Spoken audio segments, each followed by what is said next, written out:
বন্ধুরা, রান্না করতে আসলাম। আজকে দেখো মাছ মাছ সিদ্ধ করে আমি ছাড়িয়ে এটাকে নিয়েছি। আর এখানে একটা আলু সিদ্ধ করে দুটোকেই আমি কাটা ছাড়িয়ে, মাছটা কাটা ছাড়িয়ে আলুটাও মেখে নিয়েছি। এটাকে আমি আজকে বড়া করে একটু তারপরে রান্না করবো ঝোল। এখানে 2 পিস কাতলা মাছ আর একটা গোটা আলু। এই যে বাচ্চারা দেখবেন মাছ খেতে পছন্দ করে না, তখন কি হয়, বাচ্চাদেরকে এইভাবে করে খাওয়ালে ওরা বুঝতে পারবে না আর ওরা খেতেও খুব ভালোবাসবে। এখানে আমি একটু পেঁয়াজ, মানে কুচানো না, আমি বাটা পেঁয়াজ নিয়েছি। 1 চামচ বাটা পেঁয়াজ নিলাম।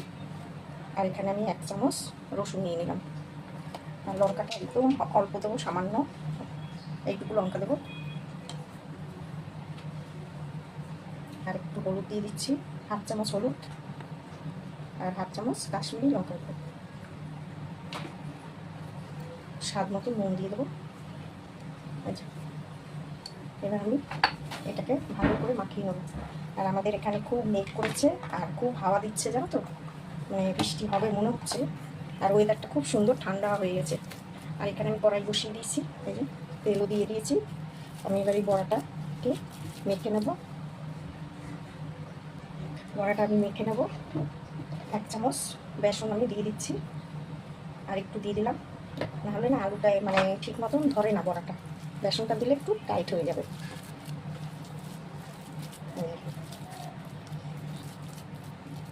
বাচ্চারা না মাছ খেতে পছন্দ করে না, তার জন্য ওদেরকে তো মাছ একটু খাওয়াতেই হয়, সেই কারণে এইভাবে করে খাওয়াবো আজকে।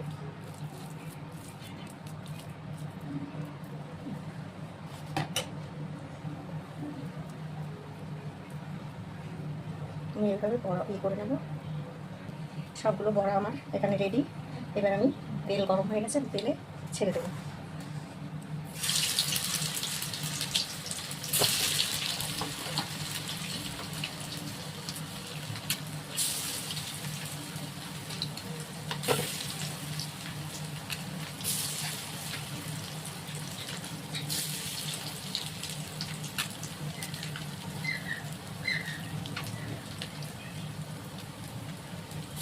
বাচ্চারা দেখবেন অনেক বায়না করে, বিকেলবেলা হলে কিছু খেতে চায়। এরকমভাবে যদি চপ বানিয়েও খাওয়ানো যায় তাহলেও খুব ভালো। দোকানের থেকে তো খুবই ভালো হয় এরকম করে খাওয়ালে। বড়াগুলো এইভাবে উল্টিয়ে দেবো এবারে।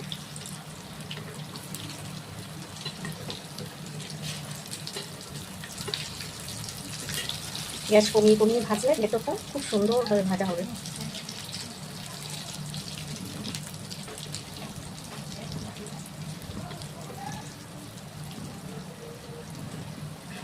আজকে তো ভোট 29 তারিখ।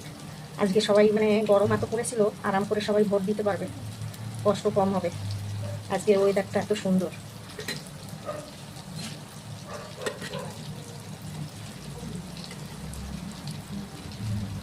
আসল কথা কি বন্ধুরা, যে আমাদের শ্রীরাম চায় সবাই শান্তিপূর্ণভাবে ভোটটা দিক, সেই কারণে ওয়েদারটা সুন্দর করে দিয়েছে।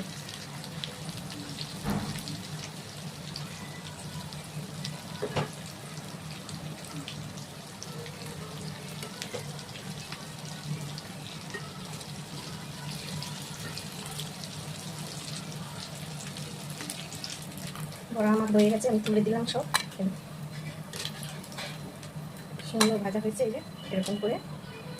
এবার আমি এই কড়ার মধ্যে একটু ফোড়ন দিয়ে দেবো, একটু গোটা জিরে ফোড়ন দিয়ে দিচ্ছি।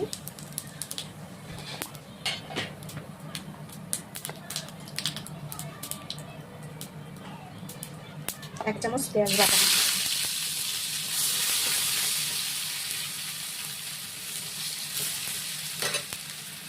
আর একটু দিয়ে দিলাম, দিয়ে দেবো একটু রসুন বাটা। পেঁয়াজ আর রসুনটা আমি একটু ভালো করে ভাজবো। যখন রসুনের গন্ধটা একদম চলে যাবে তখন আমি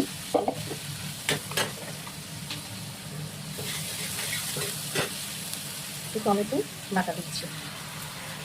আমার এইভাবে আর সব কিছু একটু বেশ বেটে বেটে রান্না করতে খুব ভালো লাগে, সব কিছু মিশে যাবে আর এটাও তো টেস্ট হয় ঝোলটা। এবার একটু নুন দিয়ে দিচ্ছি।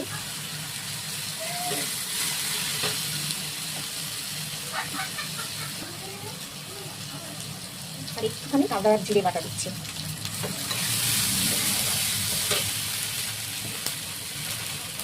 দিয়ে দেবো একটু হলুদ। একটু দেবো কাশ্মীরি লঙ্কা গুঁড়ো।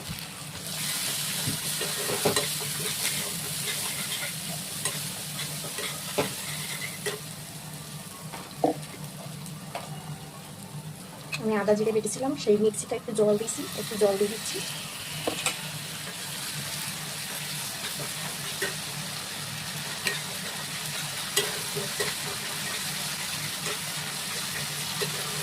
বাচ্চাদের এইভাবে মাছের বড়া করে খাইয়ে দেবে, বাচ্চারা খুব ভালো করে খাবে।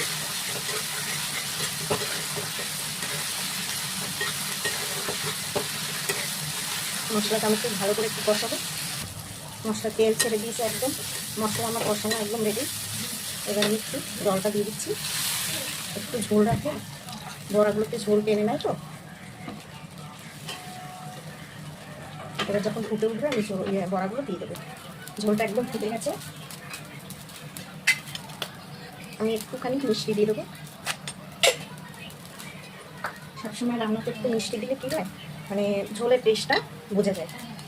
এবার আমি একটু গরম মশলা দিয়ে দিচ্ছি ওপর দিয়ে এই ঝোলটার মধ্যে। এবার আমি বড়াগুলো দিয়ে দিচ্ছি একে একে।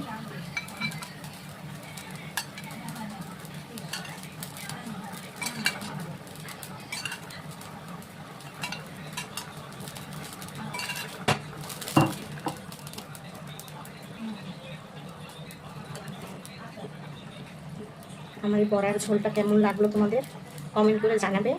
আর তোমাদের বাচ্চাদের এইভাবে করে খাওয়াবে, দেখবে ওরা খুব সুন্দরভাবে খেয়ে নেবে। বাচ্চারা যখন মাছ খেতে পছন্দ করবে না, তো তখন এইটা করে খাওয়ালে বাচ্চারা চেয়ে চেয়ে খাবে। এটা এত সুন্দর হয় খেতে।